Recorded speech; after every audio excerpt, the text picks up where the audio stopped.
Alors bonjour à tous. Ça fait un moment qu'on n'a pas fait de format de vidéo comme celle qui va s'annoncer là. Et puis bah, ça nous fait plaisir de revenir aussi avec ce nouveau sujet, alors qui nous concerne pas complètement dans le sens où c'est pas un sujet qu'on aborde tout le temps, mais c'est vrai que là, Tiffen, comment dire, est tombée sur des vidéos d'ufologie super intéressantes et du coup, il y a quelque chose qui lui a sauté aux yeux, c'est qu'il y a quand même bah, comment dire, Et le terme Starseed, hein, c'est ça. Alors, voilà. Donc, en fait, si vous voulez, à travers ce que nous, on a vécu et ce qu'on peut voir dans les formations, effectivement, voilà, on a vu un phénomène qui a tendance à s'accroître et sur lequel on ne savait pas mettre de nom. Et en fait, les ufologues ont mis un nom sur mm, ce phénomène, c'est le phénomène Starseed, qui veut dire graine d'étoile. Et en fait, c'est l'idée qu'aujourd'hui, il y a de plus en plus de personnes qui s'incarnent sur Terre, mais qui avant venaient d'autres endroits que la planète Terre. C'est-à-dire d'autres endroits habités, qui soient dans la 3D comme nous ou pas, d'ailleurs. Et donc, il y a beaucoup de gens pour qui les incarnations sur Terre sont assez récentes et notamment pour aider la Terre, on sait pas, enfin, c'est pas très clair encore à quoi, mais il semblerait quand même qu'on est dans un moment très particulier où l'impression que j'ai, c'est un petit peu, on bascule dans un sens ou dans l'autre, mm. et que du coup, il y a beaucoup de d'âmes qui sont venues s'incarner sur Terre pour aider à ce passage et qu'il se fasse du bon côté. Et Donc, je veux ajouter quelque chose, ouais. excuse-moi. C'est que c'est vrai que nous, quand on se relie à nos guides, eh bien, on nous demande beaucoup de participer à l'ouverture de conscience, puisqu'en réalité, c'est pas un camp politique ou un autre qui va faire changer les choses sur la planète. Mm. C'est la conscience que chacun va avoir de sa vie, de la vie en général et de ce qu'il souhaite apporter, manifester sur la Terre. Oui, finalement, ce changement, il part de chacun d'entre nous. Ouais, Mm. voilà, il viendra de vous, il viendra de Mm. vous. Alors prenez-vous en main pour ça, hein. Donc, pour revenir sur les starseeds, c'est donc des gens qui n'ont pas forcément conscience de venir d'ailleurs, qui ont une vie normale, c'est-à-dire qui sont passés par la naissance, comme tout, qui ont un corps humain, voilà, on ne pourrait pas les deviner, et eux-mêmes ne savent pas forcément qu'ils sont des starseeds, hein.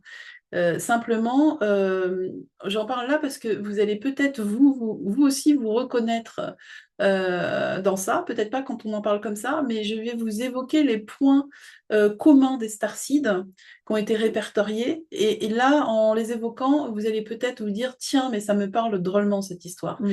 Et c'est important parce que à partir du moment où on a pris conscience de ça, il y a des choses on se sent plus en accord avec notre vie sur Terre parce que on sait qu'on n'est pas venu pour essayer de s'adapter à la Terre, mais plutôt amener quelque chose, changer quelque chose. Et du coup, le décalage qu'on peut ressentir n'est plus vécu comme un mal-être.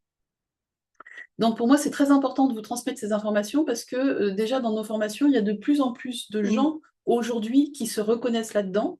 Euh, alors, je me suis posé la question, est-ce que c'était parce qu'il y avait plus de gens qui s'incarnaient, plus d'âmes à s'incarner en ce moment avec donc plus d'âmes qui viennent d'ailleurs, qui s'incarnent en ce moment sur Terre? C'est peut-être le cas, mais nous, on a quand même pas une fréquentation de gens très très jeunes dans nos formations.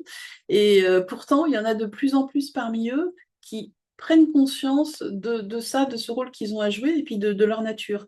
Et c'est comme s'il y avait un espèce de réveil, de reprise de conscience chez beaucoup de gens. Mm. Donc, je vais vous lister un petit peu ces points qui ont été faits par différents auteurs hein, sur le sujet. Et puis, ben, on va les expliciter, puis vous allez Mm. Hmm. voir si vous vous reconnaissez là-dedans, et si c'est le cas, eh bien, vous êtes très probablement, vous aussi, une graine des étoiles. Alors, d'abord, j'en ai parlé, il y a un sentiment de décalage hein, chez ces gens-là, c'est-à-dire, euh, d'être un peu étranger au monde, enfin à la Terre, d'avoir l'impression de ne pas penser comme les autres, de pas être intéressé par les mêmes choses. De pas comprendre comment ça fonctionne aussi, parce que on se positionne vraiment comme spectateur finalement, Mm. un peu comme si on observait on assistait au spectacle, on observait une scène de théâtre, on comprend pas vraiment pourquoi les gens réagissent comme ça ou ce qui se passe. Puis Ça quel est le nous, but? voilà, c'est ça quand, ouais, Quel est le but? Quel quand est le but? quand on ne comprend pas, on comprend pas, on se dit mais quel est le sens derrière en fait? Voilà, parce qu'objectivement, quelqu'un qui vient, qui arrive avec une conscience différente, qui se retrouve catapulté sur Terre et qui se dit, alors attends, il faut que je travaille tant d'heures par jour, que je m'occupe de mes enfants, Mm, et- mais, euh, mais en fait, on fait ça pourquoi? Et pourquoi on ne mettrait pas tout en commun? Pourquoi on ne profiterait pas tous de nos enfants 8 heures par jour? En fait, en réalité, des modèles de société, nous, on en vit un, mais on le questionne jamais. Et mm, ces gens qui viennent d'ailleurs, bah, ils ont vécu des fois des choses complètement différentes où on dit, ben attends, pour le bien de l'humanité, c'est pas comme ça qu'il faut vivre. mm, mm, Et du coup, ils savent faire, mais est-ce qu'ils trouvent du sens? Non. mm. Alors, peut aussi y avoir une impression que le monde est très barbare, parce que selon la planète d'où vous venez, si vous êtes concerné, vous êtes peut-être assez souvent dans des planètes où il y avait plus de paix, plus d'harmonie. Mm. Donc, on peut avoir une incompréhension face à la barbarie du monde ou l'égoïsme, ou voilà, vraiment, mais un vrai rejet au point de même des fois de ne pas avoir envie de s'incarner. Oui, du coup, pas avoir envie de participer à la Mm. vie, tout simplement. Mm. Donc ça, c'est un premier point qui est très important. Le deuxième, et on en vient ce qu'on enseigne beaucoup, c'est des gens avec une intuition très développée. Donc c'est aussi pour ça qu'on en a beaucoup en formation. Ça peut être aussi par des rêves, ça peut être... Oui, des personnes qui ont finalement des rêves prémonitoires ou qui voient les choses avant même qu'elles n'aient lieu, euh, parce que finalement, elles vont chercher. C'est comme si elles étaient en connexion avec le plan mental mm, d'une manière innée, quoi, d'une mm. certaine manière. Mm. En tout cas des perceptions extrasensorielles de manière générale, hein. Mm. Et puis, ça peut être des gens qui vont être fascinés par les étoiles, vous voyez, par les extraterrestres, qui adorent regarder le ciel. Bon, c'est vrai que c'est magnifique, donc tout le monde aime regarder le ciel, je pense, mais qui ont une vraie fascination, un intérêt pour ça, qui vont rechercher, qui vont écouter, qui vont lire des livres là-dessus, sur les extraterrestres, sur les différentes La civilisations. science-fiction. Les Mm. civilisations anciennes aussi, Mm. c'est une thématique qui est de plus en Mm. plus abordée en ce moment et ça va être aussi les technologies, les nouvelles technologies, certaines vont leur parler, ou alors d'anciennes technologies qui vont leur parler. Mm. Oui, parce que ben, si vous écoutez un petit peu des choses sur les anciennes civilisations ou sur l'ufologie, par exemple, on dit qu'il y a un peuple des étoiles qui est venu créer les pyramides en Égypte et tout ça.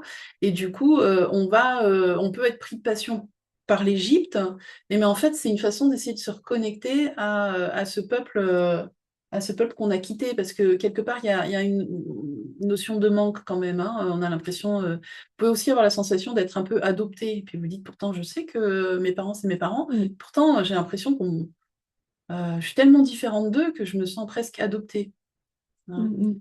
Et puis, il y a souvent un profond désir d'aider les gens aussi. Parce que justement, ces graines d'étoiles, elles sont venues pour aider l'humanité. Contribuer. Alors, je voudrais quand même rajouter quelque chose. C'est pas forcément, faut pas se dire que c'est forcément des gens qui sont plus évolués que les autres, hein. Ça peut être aussi des gens qui ont traversé ça sur leur planète. C'est-à-dire le moment qu'on est en train de passer sur Terre, eh bien, et simplement s'ils l'ont vécu déjà sur leur planète, eh bien, quelque part, ils savent comment faire et ils viennent l'apporter. Mm. Ouais, Est-ce qu'on donc est... Oui, pardon. je pense qu'on a fait le tour un petit peu des caractéristiques, mais finalement, le message, nous, par rapport aux personnes cette situation-là et qu'on rencontre lors de nos formations, euh, on a envie de leur dire de prendre leur place. C'est-à-dire que d'arrêter de se dire, moi, je suis différent, je suis pas comme les autres et je me mets en retrait Mm. puisque les autres ne me comprennent pas. Alors qu'en réalité, à chaque fois qu'on se cale sur ce qu'ils sont venus faire, pourquoi ils sont venus sur Terre, justement, il il y a un vrai intérêt et c'est pour participer. C'est pour, tu vois, tu parlais de participer au changement. Et en fait, trop souvent, ces personnes-là, on les trouve en retrait de la société. Alors qu'en réalité, c'est à elles de donner Mm. l'impulsion pour une nouvelle société ou pour... Alors, société, ça peut être vaste, hein, mais en tout cas, un domaine spécifique qui leur tient à cœur. Donc, agissez, ne subissez pas. Apporter du renouveau. Ouais. Oui, oui. Et souvent, quand on prend conscience du coup de pourquoi on est venu et qu'est-ce que, enfin, voilà, cette histoire de graines des étoiles, elle peut vraiment faire de l'effet parce qu'à ce moment-là, on se dit, ah, je comprends, et on a envie de se mettre en œuvre, en route. Voilà, ben, j'espère que ça va vous faire, ça vous a plu ce thème et que vous allez y réfléchir. N'hésitez pas à mettre des commentaires si vous vous reconnaissez dans tout ce qu'on a dit, ou si vous avez d'autres questions là-dessus, hein, je pense qu'on essaiera de prendre les meilleures questions pour peut-être les expliciter en vidéo. On verra ce qu'on va faire, hein. Mais du coup, n'hésitez pas à partager, à mettre vos commentaires là-dessus, ça nous intéresse. Et puis surtout, n'hésitez pas, si cette vidéo vous a plu, à la liker, ça aide aussi dans le référencement et ça nous permet d'être un peu plus visible et du coup de porter notre message un peu plus loin aussi. Donc, on vous souhaite une très belle journée.